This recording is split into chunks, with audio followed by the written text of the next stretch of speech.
Hello guys, welcome back. నా పేరు Srinath and ఈ వీడియోలో నేనేం డిస్కస్ చేయబోతున్నానంటే ఓవరాల్గా ఎంసెట్ ఎగ్జామినేషన్ 5 షిఫ్ట్లో జరిగింది. సో ఈ 5 షిఫ్ట్స్ అన్నిట్లల్లో టఫెస్ట్ షిఫ్ట్ ఏదో తెలుసుకుందాం ఇప్పుడు. సో దట్ మనకి నార్మలైజేషన్ ప్రకారంగా మార్క్స్ ఇంక్రీజా డిక్రీజా ఒక ఐడియా వస్తుంది. So coming to 9th first shift రోజు సో మన కెమిస్ట్రీ అనేది మోడరేట్, ఫిజిక్స్ అనేది కొంచెం టఫ్ వచ్చింది, మ్యాథ్స్ అనేది టైం కన్స్యూమింగ్ అనమాట. సో అది కూడా మోడరేట్ లెవెల్లో. కమింగ్ టు 9th రోజు సెకండ్ షిఫ్ట్ అంటే ఆఫ్టర్నూన్ షిఫ్ట్ వచ్చేసరికి కెమిస్ట్రీ కొంచెం ఈజీగా వచ్చిందన్నారు అండ్ ఫిజిక్స్ వచ్చేసరికి కొంచెం మోడరేట్ టఫ్ లెవెల్లో వచ్చిందన్నారు and mathematics also it's around the moderate side అనమాట. సో ఇప్పుడు 10th రోజు జరిగిన షిఫ్ట్స్ గురించి తెలుసుకుందాం.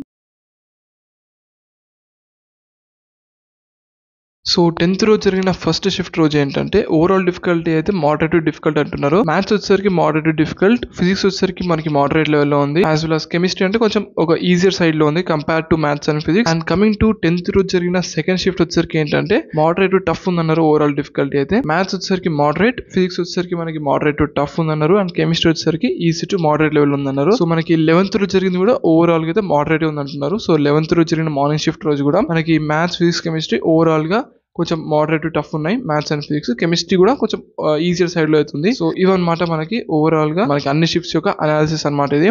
సో ఇప్పుడు అన్ని షిఫ్ట్స్ లో టఫెస్ట్ ఏదో ఇప్పుడు చూద్దాం. సో ఇప్పుడు చూడండి, మనకి అన్ని షిఫ్ట్స్ లో టఫెస్ట్ షిఫ్ట్ ఏది అంటే 9th రోజు జరిగిన సెకండ్ షిఫ్ట్ అనమాట. సో ఇక్కడ చూడండి, 9th రోజు ఫస్ట్ షిఫ్ట్ యొక్క difficulty level out of 5 rating 2.5 అంటే యావరేజ్ గా ఉంది, మోడరేట్ గా ఉంది.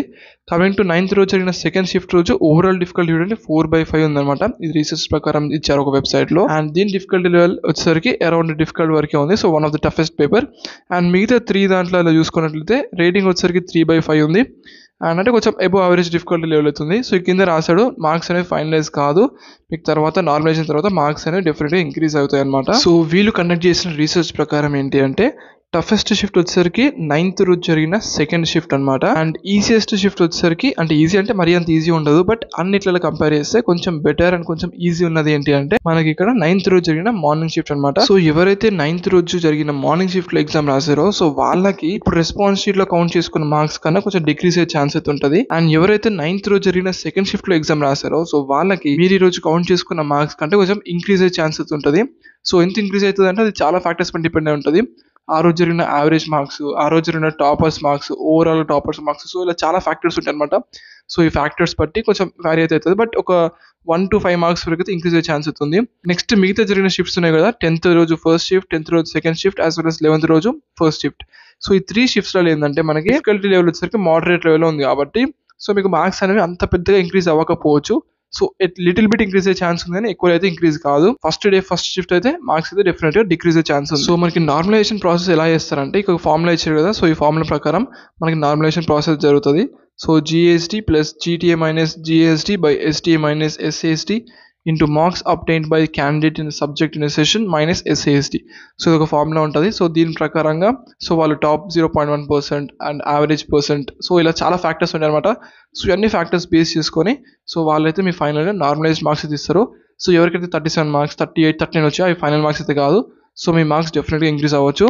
అండ్ ఎవరికైతే 80, 85 వచ్చినా కూడా అవి కూడా ఫైనల్ కాదు. సో ఒకవేళ మీకు ఈజియెస్ట్ షిఫ్ట్ అంటే 9th రోజు జరిగిన మార్నింగ్ షిఫ్ట్లో రాసినట్లయితే మీకు డెఫినెట్గా మార్క్స్ అనేది డిక్రీజ్ అయ్యే ఛాన్స్ ఉంటుంది. అండ్ ఎవరైతే 9th రోజు జరిగిన సెకండ్ షిఫ్ట్లో రాస్తారో సో వాళ్ళకి ఇంక్రీజ్ అయ్యే ఛాన్స్ ఉంటుంది. అండ్ మిగతా షిఫ్ట్స్లో కూడా మనకి కొంచెం ఇంక్రీజ్ అయ్యే ఛాన్స్ ఉంది కానీ పెద్దగా ఇంక్రీజ్ కాదు, ఇంకా ఆల్మోస్ట్ అదే రేంజ్ అయితే ఉంటుంది. ఇంక్రీజ్ అయినా కూడా జస్ట్ ఒక 1 మార్క్ 2 మార్క్స్ ఆర్ పాయింట్స్ అలా కొంచెం డిఫరెన్స్ ఉంటుంది. సో ఇదనమాట మనకి టఫెస్ట్ షిఫ్ట్ కానీ ఈజియెస్ట్ షిఫ్ట్ కానీ ఒక ఐడియా వచ్చేసింది. సో మీకు ఏమైనా డౌట్స్ ఉంటే మీరు కామెంట్ సెక్షన్ అడగవచ్చు. And thank you very much.